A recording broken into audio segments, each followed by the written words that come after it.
Hi everyone, and in this section we are going to cover Flask for data science and AI engineering. अब सबसे पहले बात करते हैं कि Flask exactly है क्या. टेक्निकल टर्म्स के अंदर Flask is what? Flask is a Python framework जिसको हम यूज करते हैं वेब एप्लीकेशन को बिल्ड करने के लिए. वेब एप्लीकेशंस मतलब जैसे अभी के लिए जितने भी हमने machine learning deep learning models को बिल्ड किया है उनका कोड हमने जुपिटर लैब के अंदर लिखा है, उनका कोड हमने विजुअल स्टूडियो कोड के अंदर लिखा है, पर जितना भी उनका आउटपुट है उसको सिंपली हम क्या करते हैं, उसको सिंपली प्रिंट करवा देते हैं. But what if we want to convert that entire machine learning deep learning model into a working website, into a working web application, तो वो करने के लिए हमें यूज करना पड़ेगा फ्लास्क का. अब फ्लास्क अकेला कंटेंडर या अकेली टेक्नोलॉजी नहीं है वो करने के लिए. फ्लास्क के भी हमारे पास काफी सारे ऑल्टरनेटिव्स होते हैं, जैसे जैंगो हो गया, जैसे फास्ट एपीआई हो गया, but Flask is also a very popular option in the industry, तो इसीलिए हम इसको कवर करेंगे. अब सबसे पहले before we start the session, before we start learning about what exactly is Flask और उसको हम यूज कैसे करते हैं, इस लेक्चर के अंदर हम काफी सारे जो कॉन्सेप्ट्स पढ़ेंगे वो हमारे डेवलपमेंट से रिलेटेड कॉन्सेप्ट्स होंगे. क्योंकि हम बेसिकली जब वेब एप्स को, जब हम अपनी वेबसाइट्स को, जब मॉडल्स को हम डिप्लॉय करने की बात कर रहे हैं तो वहाँ पर हम डेवलपमेंट के काफ़ी सारे कॉन्सेप्ट्स को कवर करेंगे. अब डेवलपमेंट अपने आप में एक ब्रांच ऑफ कंप्यूटर साइंस है जिसको सीखने में 4 महीने 5 महीने 6 महीने का टाइम लगता है, तो this is also something that we can deep dive into. पर आज के सेशन में हम इतना फ्लास्क को कवर कर लेंगे कि by the end of the session हम इतने कॉन्फिडेंट होंगे कि कोई भी हमने machine learning deep learning model बना रखा है उसको जाकर हम डिप्लॉय कर पाएंगे. उसके लिए हम बेसिक सा एक जो फ्रंट एंड होता है उसको बिल्ड कर पाएंगे, बैक एंड के अंदर हमारी जो एपीआईज होती हैं उनको हम क्रिएट कर पाएंगे, तो इस तरीके का आर्किटेक्चर हम क्रिएट कर पाएंगे. तो आज का जो सेशन है उसके अंदर क्योंकि काफ़ी सारे डेवलपमेंट रिलेटेड कॉन्सेप्ट्स की हम बात करेंगे, एंड हम कहाँ से आ रहे हैं, हम मशीन लर्निंग डीप लर्निंग मतलब डेटा साइंस या एआई इंजीनियरिंग बैकग्राउंड से आ रहे हैं. तो अभी तक डेवलपमेंट हैवी एज सच हमने कुछ किया नहीं है, तो कुछ कॉन्सेप्ट्स हो सकता है कि हमें सीखने में थोड़ा सा एक्स्ट्रा टाइम लग जाए. तो वहाँ पर लेक्चर के किसी भी पार्ट में अगर हमें कोई भी डाउट आ रहा है तो उसको एटलीस्ट एक बार और हमें देख लेना है. अगर हम 2 टाइम्स भी किसी भी लेक्चर को देख लेंगे तो हमें कंप्लीट क्लैरिटी आ जाएगी कि चीज़ें किस तरीके से वर्क कर रही हैं. उसके साथ में I am also going to show you the official Flask documentation, ताकि सारी चीज़ों को जाकर हम अच्छे से पॉज करके लेक्चर्स को रीड भी कर पाएं. क्योंकि साथ के साथ जब हम ऑफिशियल डॉक्यूमेंटेशन को रीड करते हैं तो वो हमें लर्निंग प्रोसेस के अंदर बहुत ज़्यादा हेल्प करते हैं. जैसे फॉर एग्जाम्पल कल को हो सकता है 5 साल बाद फ्लास्क का ही कोई और नया ऑल्टरनेटिव आ जाए, फ्लास्क के ही अंदर कुछ और चेंजेस आ जाए, तो हम वो नई चीज़ें किस तरीके से सीखेंगे. तो कोई भी जो डेवलपर होता है, कोई भी जो प्रोग्रामर होता है इंडस्ट्री के अंदर, जब भी उसे कोई नई चीज़ें सीखनी होती है तो बेस्ट तरीका होता है bye referring the documentations, the official documentations of the organizations. तो I'm also going to share with you the official documentations and I will show you कि किस तरीके से हम documentation को read करके चीज़ों को execute करते हैं, चीज़ों को सीख सकते हैं. तो सारी की सारी चीज़ें जो आप कितने भी tutorials में कहीं भी देखते हैं, वो सारी की सारी चीज़ें हर organization, almost हर technology अपने official documentation के अंदर लिख कर रखती है. तो हमारे पास by the end of the session इतना confidence होना चाहिए कि कल को जाकर फ्लास्क नहीं, अब हमें जैंगो सीखना है, या फिर फ्लास्क नहीं, अब हमें फास्ट एपीआई के अंदर डीप डाइव करना है, या फ्लास्क के अंदर ही हमें और ज़्यादा एडवांस लेवल ऑफ डेवलपमेंट के कॉन्सेप्ट सीखने हैं, तो उसको जाकर हम सीखने के लिए सक्षम हो bye referring the official documentation. So that is something that I will also share with you. तो डेवलपमेंट रिलेटेड कॉन्सेप्ट्स को देख के घबराना नहीं है, कॉन्फिडेंट फील करना है. ज़्यादा से ज़्यादा ये होगा कि वही कॉन्सेप्ट अच्छे से समझने के लिए हमें 2 बार सेम लेक्चर को रिपीट करके देखना पड़ जाए, उससे ज़्यादा डिफिकल्टी हमें नहीं आनी चाहिए, क्योंकि सारे कॉन्सेप्ट्स को हम बहुत ईजी तरीके से, बहुत बढ़िया तरीके से लेक्चर के अंदर कवर करेंगे. तो सबसे पहले let's talk about flask. Flask की बात करें तो this is a Python framework. अब हमें ऑलरेडी पता है कि अभी तक हमारी जितनी भी मॉडल्स हैं उनको हमने बिल्ड किया है. तो मॉडल को लेट्स सपोज हमने यहाँ पे बिल्ड किया है जुपिटर लैब के अंदर, जहाँ ये क्या करता है, फाइनल कुछ आउटपुट प्रोड्यूस करता है, जिस आउटपुट को हम प्रिंट करवा देते हैं, एंड इस तरीके से हमारा बेसिक मॉडल का फ्रेमवर्क वर्क कर रहा है. But now with the help of Flask what can we do, हम क्या कर सकते हैं, हम ये कर सकते हैं कि हम अपने लिए अपना कोई वेब पेज बना सकते हैं. लेट्स सपोज एग्जाम्पल लेते हैं अपने एआई असिस्टेंट का. अभी लास्ट लेक्चर के अंदर ओपन एआई की हेल्प से हमने एक अपना एआई पर्सनल असिस्टेंट बनाया था, जिससे हम कुछ क्वेरी पूछते थे और वो कुछ क्वेरी हमें आंसर करता था. Very similar to how ChatGPT works, very similar to how Gemini works. तो लेट्स सपोज हमने एक वेबसाइट बना दी, this is basically our personal assistant. इस वेबसाइट के अंदर हमने कोई सवाल पूछने के लिए, कोई क्वेरी पूछने के लिए कोई क्वेरी बॉक्स दे दिया, एंड फिर वो जो भी क्वेरी होगी उसका आंसर प्रिंट करवाने के लिए हमने एक और बॉक्स दे दिया. तो इस तरीके की हमने एक वेबसाइट बना दी. अब हम क्या करेंगे, इस वेबसाइट को क्रिएट करने के लिए हम फ्लास्क को यूज़ करेंगे. एंड ये वेबसाइट वर्क कैसे करेगी, जो पार्ट वेबसाइट का हमें दिखता है एज अ यूज़र, मतलब एज अ यूजर वेबसाइट का जो भी पार्ट हमें दिखता है, ये बेसिक्स हैं जो मैं आपको पहले ही बता रही हूँ ताकि फ्लास्क एग्जैक्टली कहाँ पर काम आती है उसकी हमें क्लियर अंडरस्टैंडिंग हो। जैसे for example we have this amazon.com। अब amazon.com का ये जो पेज है जो हमें दिख रहा है, इसके अंदर जो सर्च ऑप्शन हमें दिख रहा है, इसके अंदर जो डिफरेंट प्रोडक्ट्स हमें दिख रहे हैं, ये सारी की सारी चीज़ें यूज़र एंड पर दिखती हैं। हम क्या है, amazon.com के यूज़र हैं। तो this is all the user and, या फिर इसको क्या करता है, हमारा यूज़र एक्सेस करता है, या फिर इसको हम कह सकते हैं क्लाइंट साइड, इसको हम क्लाइंट साइड कह सकते हैं। एंड ये जो चीज़ें हमें दिखती हैं वेबसाइट के ऊपर, इसको हम कंट्रोल करते हैं with HTML, CSS and JavaScript. तो क्लाइंट साइड पे 3 टेक्नोलॉजीज हैं जिनको प्राइमरीली यूज़ किया जाता है किसी भी वेबसाइट के अंदर। तो यहाँ पर HTML क्या करता है, हमारे जो भी कंटेंट होता है वेबसाइट के ऊपर उसको प्रिंट करने का काम करता है। HTML हम ऑलरेडी कवर कर चुके हैं। CSS के भी मैंने आपको काफ़ी सारे ऑप्शनल लेक्चर्स दे रखे हैं that you can study in your own time. CSS कुछ नहीं करता, बस स्टाइल ऐड करने का काम करता है कि बटन को कौन सा कलर देना है, पेज को कौन सा कलर देना है, बटन की शेप क्या रखनी है। तो इस तरीके की जो स्टाइलिंग डिटेल्स होती हैं वो CSS कंट्रोल करता है। और यहाँ पर अगर हमें कुछ लॉजिक लिखना है तो उसको हम लिखेंगे with the help of JavaScript. मतलब बटन यहाँ पर अगर हमने कोई दे दिया, क्वेरी को एंटर करने के बाद कोई बटन दे दिया, आस्क द क्वेरी या एंटर द क्वेरी, तो उस बटन के क्लिक होने पर क्या होगा, इस तरीके की जो चीज़ें हमें कंट्रोल करनी है, लॉजिकल चीज़ें, वो हम जावास्क्रिप्ट से कंट्रोल करते हैं। तो वैसे तो जो भी कोड हम लिखेंगे उसके अंदर जावास्क्रिप्ट का हमारा ज़्यादा कोई यूज़ नहीं होगा, और बेसिक सा अगर कोई यूज़ होगा भी तो उसको मैं आपको साथ के साथ एक्सप्लेन कर दूंगी। बाकी जावास्क्रिप्ट को भी पढ़ने के लिए I am going to give you a link of a free resource that you can use to study JavaScript in your own time. पर हम बहुत ज़्यादा HTML CSS, HTML का कोड हमारा रहेगा, थोड़ा CSS का भी रहेगा, पर जावास्क्रिप्ट हैवी हमारा कोड नहीं होगा। तो कोई भी वेबसाइट अगर हमें बनानी है इस तरीके की, या अगर हम ऐसे सोच लें कि हमें ChatGPT का ही कॉपी बनाना है, हमें अपना खुद का प्राइम GPT बनाना है, तो उसको कैसे बनाएंगे, उसके लिए हमें कुछ ना कुछ क्लाइंट साइड का मतलब फ्रंट एंड का कोड लिखना पड़ेगा। इसको हम क्या कहते हैं, इसको हम कहते हैं फ्रंट एंड। अब जनरली क्या होता है, ये क्वेरी जब हम एंटर करेंगे, लेट्स सपोज मैंने पूछा what is capital of India, मैंने कुछ इस तरीके का सवाल पूछा, तो ये जो क्वेरी है जिसको हम सबमिट कर देते हैं, सबमिट करने के बाद ये क्वेरी कहाँ पर जाती है, क्वेरी एग्जैक्टली सॉल्व कहाँ पर होगी, ये क्वेरी सॉल्व होती है सर्वर साइड पर। मतलब जो भी हम यहाँ पर अपनी क्वेरी को एंटर करेंगे, क्वेश्चन को एंटर करेंगे, ये जाएगा, एक रिक्वेस्ट जाएगी, दिस इज अ रिक्वेस्ट, ये रिक्वेस्ट जाती है हमारी सर्वर साइड पर, इसको हम कह सकते हैं हमारा सर्वर साइड। तो सर्वर साइड पर हमारी क्वेरी जाती है, जिसको रिसीव कौन करता है, जिसको रिसीव करता है हमारी एक API, एप्लीकेशन प्रोग्रामिंग इंटरफेस। यहाँ पर ये रिक्वेस्ट जाएगी जिसके अंदर हमारी क्वेरी होगी रिक्वेस्ट के अंदर, और यहाँ पर एक्चुअली हमारा मॉडल का कोड होगा। मतलब ये जो कोड जो अभी हमने लिख रखा है अपने जुपिटर लैब के अंदर, या फिर अपने विजुअल स्टूडियो कोड के अंदर, या अपने गूगल को लैब के अंदर, इस कोड को रखेंगे हम अपने सर्वर साइड पर। तो ये जो कोड होता है ये हमारे सर्वर साइड पर होता है। तो जो भी क्वेरी हमारे पास आएगी उसके बेसिस पर हम क्या करेंगे, हम आंसर को कंप्यूट करेंगे, और इस बार आंसर को प्रिंट करवाने की जगह what are we going to do, we are going to return back this answer as a response from the server side. तो ये बेसिकली इसी के अंदर कनेक्टेड है, सर्वर साइड के अंदर ही हमारा ये पूरा का पूरा मॉडल का कोड होता है। तो मॉडल का जो एक्चुअल एग्जीक्यूशन होता है कि किस तरीके से मॉडल एग्जीक्यूट करेगा, किस तरीके से मॉडल हमारा आउटपुट प्रोड्यूस करेगा, तो वो सारी चीज़ें हमारी सर्वर साइड पर हो रही होती है। एंड इस सर्वर साइड को हम कैसे बिल्ड करते हैं, सर्वर साइड के अंदर हम बेसिकली पाइथन का कोड लिखेंगे। तो क्लाइंट साइड में तो हमारा HTML CSS JS का कोड होता है, सर्वर साइड में हम पाइथन को यूज करके अपने सर्वर साइड को बिल्ड करेंगे। एंड पाइथन के अंदर हमें ऑलरेडी पता है पाइथन से अपने मॉडल्स का, डीप लर्निंग, मशीन लर्निंग का कोड कैसे लिखते हैं, वो तो पाइथन से हमें नॉर्मली पता है, तो वैसा ही कोड हम लिखेंगे। और इन APIs को भी क्रिएट करने के लिए हम पाइथन का ही कोड लिखेंगे। इनफैक्ट ये जो API है और ये जो पूरा सर्वर साइड का कोड होता है, इसको हम बिल्ड करेंगे with the help of what, with the help of flask. तो फ्लास्क हमें वेब एप्लीकेशन, मतलब ये पूरा का पूरा इंटरफेस बिल्ड करने में हेल्प करता है, जहां पर फ्लास्क का प्राइमरी काम होता है हमारी सर्वर साइड का कोड लिखने में हमें हेल्प करना।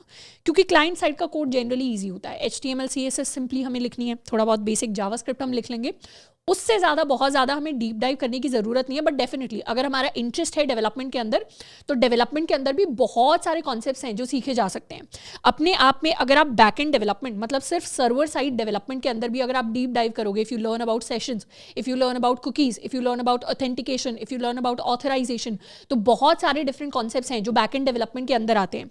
सर्वर साइड का मतलब बेसिकली क्या होता है, it basically means back and development. तो बैक एंड डेवलपमेंट अपने आप में ऐसी चीज़ है जिसको 2 से 3 महीने का टाइम लगता है अच्छे से सीखने में, अच्छे से प्रैक्टिस करने में, तो हम डेफिनेटली उतना ज़्यादा बैक एंड डेवलपमेंट हैवी नहीं रखेंगे, पर हम इतना फ्लास्क का कोड लिखेंगे कि हम अपने मॉडल्स को डिप्लॉय कर पाएँ, APIs को क्रिएट कर पाएँ, कुछ कंप्यूट कर पाएँ और उस रिस्पॉन्स को वापस से फ्रंट एंड पे सेंड कर पाएँ। तो हमारी पूरी साइकिल कैसे वर्क करती है? पूरी साइकिल ऐसे वर्क करती है, we write a query, what is the capital of India. वो क्वेरी जाती है बैकएंड के पास, बैकएंड में हमारा जो मॉडल होता है वो आंसर निकालता है, maybe it is sending a request to OpenAI APIs, वहां से आंसर रिटर्न बैक होता है, मतलब यहाँ पे हमारी OpenAI का LLM है, वहां पे गई हमारी क्वेरी, वापस आई और यहाँ से हमने वापस क्लाइंट साइड पे भेज दी। तो हमारा जो आंसर होगा कि what is the capital of India, उसमें जो न्यू दिल्ली आंसर होगा वो हम इस रिस्पॉन्स की फॉर्म में वापस से अपने क्लाइंट साइड पर भेजेंगे और क्लाइंट साइड उसको फिर यहाँ पर दिखा देगा न्यू दिल्ली। कैसे दिखाएगा? With the help of HTML, CSS and JavaScript. तो यहाँ का जो पार्ट होता है जो हमें वेबसाइट्स के अंदर दिखता है, that part is controlled by these 3 technologies. और जो बैकएंड का पार्ट होता है जिसके अंदर मोस्टली लॉजिक चलता है, मोस्टली अगर डेटाबेस से भी कोई कनेक्शन रखना है, डेटाबेस से भी कुछ फेच करना है या मॉडल से कुछ फेच करना है या फिर किसी और OpenAI जैसे प्लेटफॉर्म को, एंथ्रोपिक जैसे प्लेटफॉर्म को कॉल लगानी है, तो वो सारे काम जनरली हम सर्वर साइड के अंदर करते हैं, जिसको मैनेज करने के लिए हम फ्लास्क को यूज करेंगे। So this is how the basic framework is going to look like, and यहाँ पर हमारे फ्लास्क का रोल आता है in managing the entire server side application code. तो इसीलिए मैंने बोला कि फ्लास्क के और भी ऑल्टरनेटिव्स होते हैं, जैसे पूरा बैकएंड हम चाहें तो Node.js से भी बिल्ड कर सकते हैं, पूरा बैकएंड हम चाहें तो Django से भी बिल्ड कर सकते हैं, पर फ्लास्क के भी अपने काफ़ी सारे फायदे हैं। जैसे flask is very light weight, इसको जल्दी से सीखा जा सकता है, जल्दी से इंप्लीमेंट किया जा सकता है, तो बहुत ज़्यादा हमें डेवलपमेंट हैवी होने की ज़रूरत नहीं होती। हम बेसिक चीज़ें सीख कर भी अपने मॉडल्स को अच्छे तरीके से डिप्लॉय कर सकते हैं और बहुत ब्यूटीफुल सा कोई एक वेब पेज है जिसको अच्छे से स्टाइल करके एक अपने प्रोजेक्ट की तरह डिस्प्ले कर सकते हैं। तो फ्लास्क बिल्कुल वैसे ही वर्क करता है जैसे हमने पिछले अपने टेक्स्ट समराइजर कोड के अंदर अपनी फास्ट API को यूज़ किया था। ऑलमोस्ट सिमिलर सा काम हमें हमारे लिए फ्लास्क करके देता है। Now let's look at the official documentation. This is the official documentation of Flask. You can go to this link. In fact मैं बोलूँगी लेक्चर के साथ आपको ये जो डॉक्यूमेंटेशन है इसको खोल कर रखना चाहिए, because we are going to refer the documentation a lot.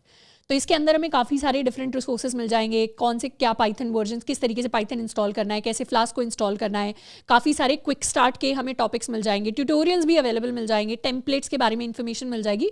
So there are a lot of things that can be done. In fact अगर हम जितना ज़्यादा डीप डाइव करेंगे डेवलपमेंट के अंदर, उतना हम कन्फिग्रेशन हैंडलिंग भी कर सकते हैं, बाद में जाके हम लॉगिंग भी कर सकते हैं, हम सिग्नल्स के बारे में भी पढ़ सकते हैं। तो there are lot of things, पर हम बहुत ज़्यादा एडवांस लेवल डेवलपमेंट नहीं करेंगे क्योंकि वो हमारे अभी स्टेज में काम का नहीं है, और वो करने में हमें दोबारा से वही 2 से 3 महीने लगेंगे सारे कॉन्सेप्ट्स को अच्छे से कवर करने में। But we'll cover Flask from data science and AI engineering point of view.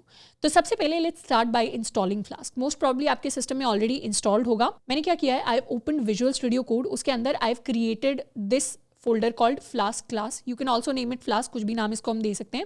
And let's open the terminal. अब फ्लास्क को इंस्टॉल करने के लिए एक सिंपल सी कमांड होती है जिसको हमें रन करना होता है, which is pip install flask. Enter and इससे हमारा फ्लास्क क्या होगा, इंस्टॉल हो जाएगा। I already have it, तो मेरे लिए दिखा रहा है required are already satisfied। अच्छा, जब हम फ्लास्क को इंस्टॉल करते हैं तो ये एक Jinja 2 नाम की चीज़ होती है जो साथ में इंस्टॉल होती है। तो Jinja 2 के बारे में अभी आगे जाके हम पढ़ेंगे, but this is an important thing, important piece of technology, important package which is getting installed. Let's clear this and now let's start by writing a basic Flask code. मतलब बहुत सिंपल से सिंपल एप्लीकेशन हम flask के अंदर क्या build कर सकते हैं उसकी बात करते हैं। तो जब भी फ्लास्क का हमें कोड लिखना होता है तो जो हमारा मेन सर्वर साइड का लॉजिक होता है, एक एंड पॉइंट होना चाहिए उसको रिसीव करने के लिए। मतलब ये जो हमने पूरे लॉजिक की बात करी, जब कोई भी रिक्वेस्ट जाएगी क्लाइंट साइड से सर्वर साइड पे तो APIs होंगी जो उस रिक्वेस्ट को रिसीव करेंगी। तो ये मेन APIs को हम कहाँ पर लिखते हैं, उसके लिए हमें एक फाइल बनानी पड़ती है, पाइथन फाइल।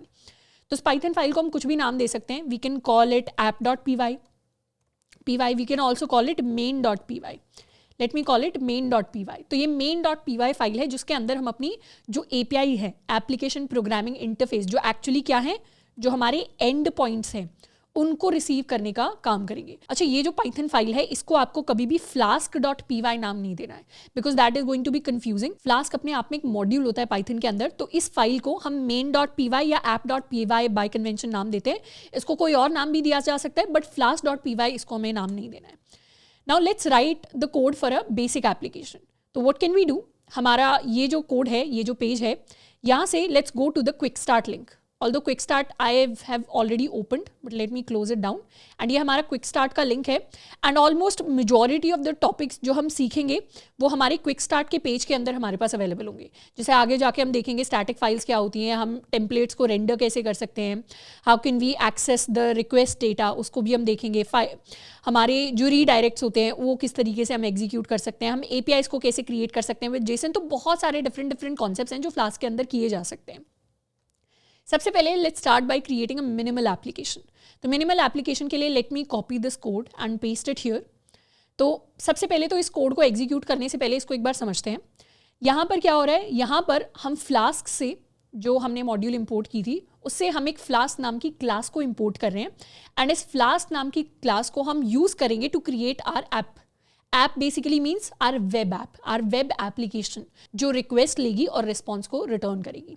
यहाँ पर हमने एप्लीकेशन क्रिएट कर दिया which is the instance of this class. And इसके अंदर हमने कुछ नेम नाम की चीज़ पास की है. अभी नेम के बारे में पढ़ेंगे, नेम एग्जैक्टली क्या होता है, पर अभी के लिए कुछ नेम नाम की चीज़ इसके अंदर हमने पास की है.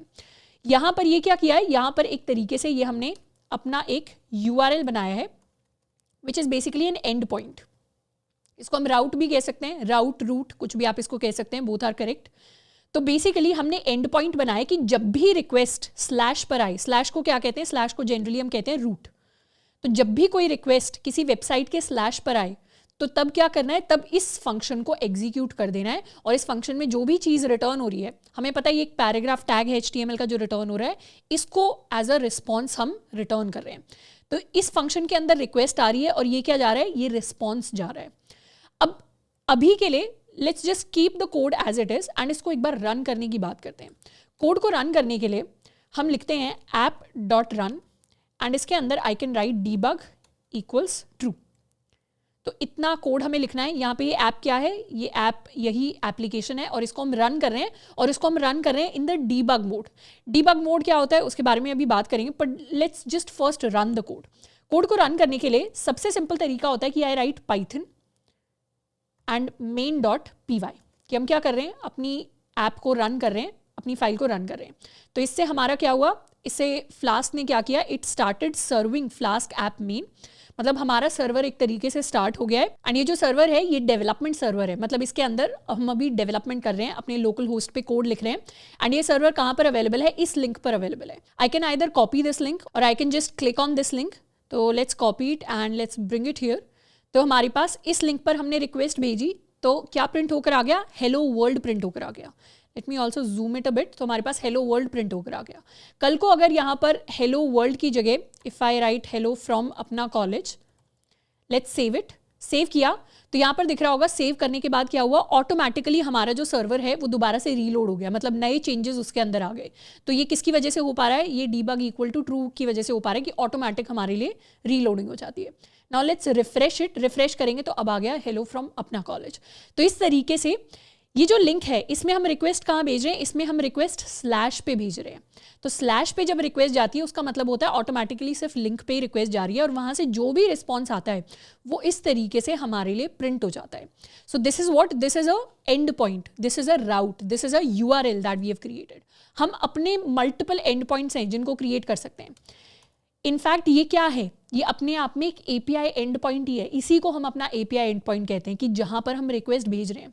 कल को अगर हम रिक्वेस्ट भेज रहे हैं स्लैश प्राइम पर तो यहाँ से हम रिटर्न कर सकते हैं. यहाँ पे दूसरे फंक्शन का हमें नाम देना पड़ेगा, we can't keep the same name. यहाँ पे लेट्स सपोज फंक्शन का नेम हमने दे दिया प्राइम, तो यहाँ पर हम प्रिंट करवा सकते हैं हेलो फ्रॉम प्राइम. तो ये हमने रिटर्न बैक कर दिया. Let's save it. अब हमारी जो रिक्वेस्ट है, लेट्स सपोज हम रिक्वेस्ट भेज रहे हैं स्लैश प्राइम को, तो अब क्या प्रिंट होकर आ गया, अब प्रिंट होकर आ गया हेलो फ्रॉम प्राइम. तो इस तरीके से हम कितने भी मल्टीपल राउट्स हैं जो अपने लिए क्रिएट कर सकते हैं और हर राउट का अपना इंडिविजुअल काम होगा. जैसे for example if you go to the Amazon website, तो Amazon वेबसाइट पे if you go to the sign up page, तो साइन इन पे जैसे ही हम क्लिक करेंगे हमारे लिए क्या हो जाता है, ऊपर हम /AP/sign-in वाले राउट पे चले जाते हैं. तो हमारे लिए राउट चेंज हो जाता है. तो हर वेबसाइट के अंदर मल्टीपल पेजेस के लिए हमारे पास मल्टीपल राउट्स होते हैं जो क्रिएट होते हैं एंड उनको भी हम यहाँ पर ऑलमोस्ट इसी सेम फॉर्मेट के अंदर क्रिएट कर सकते हैं. अच्छा, better way to run this specific website, Flask का जो कोड होता है उसको रन करने का एक और बेटर तरीका होता है कि हम क्या लिखें, हम एक बेसिक सा कोड लिखें कि if my this name becomes equal to //main and इसे अपनी स्ट्रिंग के अंदर हम रख लेते हैं। तो उस केस में I want to run my app, तो debug इक्वल्स ट्रू। तो जनरली इस तरीके का फॉर्मेट है जो हमें वेबसाइट्स के ऊपर देखने को मिलेगा। Now what does this format mean? Basically हर एक पाइथन की जो फाइल होती है उसके अंदर ये नेम नाम का एक वेरिएबल होता है। This is a private variable. तो ये नेम नाम का वेरिएबल ऑटोमेटिकली क्रिएट होता है। जब हम फाइल को डायरेक्टली एग्जीक्यूट करते हैं फ्रॉम द CLI, तो इस नेम की वैल्यू क्या होती है? इस नेम की वैल्यू होती है मेन के इक्वल। लेकिन जब भी हम इस फाइल को कहीं पर एज अ मॉड्यूल इंपोर्ट करेंगे, लेट्स सपोज मैंने कोई दूसरी फाइल बनाई app2.python, इस फाइल के अंदर if I want to import the main file, तो मैं लिखूंगी इंपोर्ट मेन। तो यहां पर ये जो नेम की वैल्यू है ये इस फाइल के अंदर मेन हो जाएगी। पर जब भी हम किसी दूसरी फाइल को एज अ मॉड्यूल इंपोर्ट करते हैं, हम उसको डायरेक्टली एग्जीक्यूट नहीं करना चाहते, हम सिर्फ उसको इंपोर्ट करना चाहते हैं। तो ये लाइन लिख के हम इंश्योर कर रहे हैं कि जब फाइल को हम CLI से, कमांड लाइन से एग्जीक्यूट करेंगे तभी हमारे कोड को एग्जीक्यूट होना है। जब इस कोड को इंपोर्ट किया जाएगा तब इसको एग्जीक्यूट नहीं होगा, तब इसको सिर्फ मॉड्यूल की तरह इंपोर्ट होना है। तो इसीलिए ये एक एक्स्ट्रा लॉजिक है जिसको जनरली हम लिखते हैं। Let's remove this, don't save, and let's remove our app.py file। तो इस तरीके से जनरली हम कोड लिखते हैं। And in fact there is another command that we can use to run our code. Server को स्टॉप करना होता है तो वी प्रेस Ctrl+C या Command+C। एंड दूसरी जो हमारे पास एक मेन कमांड होती है फ्लास्क के कोड को रन करने के लिए, दैट इज फ्लास्क ऐप। उसके बाद हम अपनी फाइल का नाम लिखते हैं which is main, run, and इसको डीबग मोड के अंदर अगर हम रन करना चाहते हैं तो आई कैन राइट डीबग। जैसे ही एंटर करेंगे दोबारा से हमारे लिए क्या होगा? हमारा सर्वर स्टार्ट हो जाएगा। सर्वर बाय कन्वेंशन सेम ही हमारा URL एंड पॉइंट होता है जिस पर स्टार्ट होता है, एंड इस पर हम दोबारा जाएंगे। इफ आई रिफ्रेश तो I am going to get the same output. अगर हम रूट पे रिक्वेस्ट डालेंगे तो वील गेट हेलो फ्रॉम अपना कॉलेज। तो इस तरीके से हमारी एक बेसिक वेब एप्लीकेशन होती है जिसको हम फ्लास्क के अंदर क्रिएट कर सकते हैं। अभी के लिए हमने एक मिनिमल एप्लीकेशन को क्रिएट किया है, पर इस मिनिमल एप्लीकेशन के अंदर अभी बहुत सारे डिफरेंट चेंजेस हैं जो किए जा सकते हैं, एंड उन्हीं को थ्रू आउट दिस लेक्चर हम एक्सप्लोर करेंगे।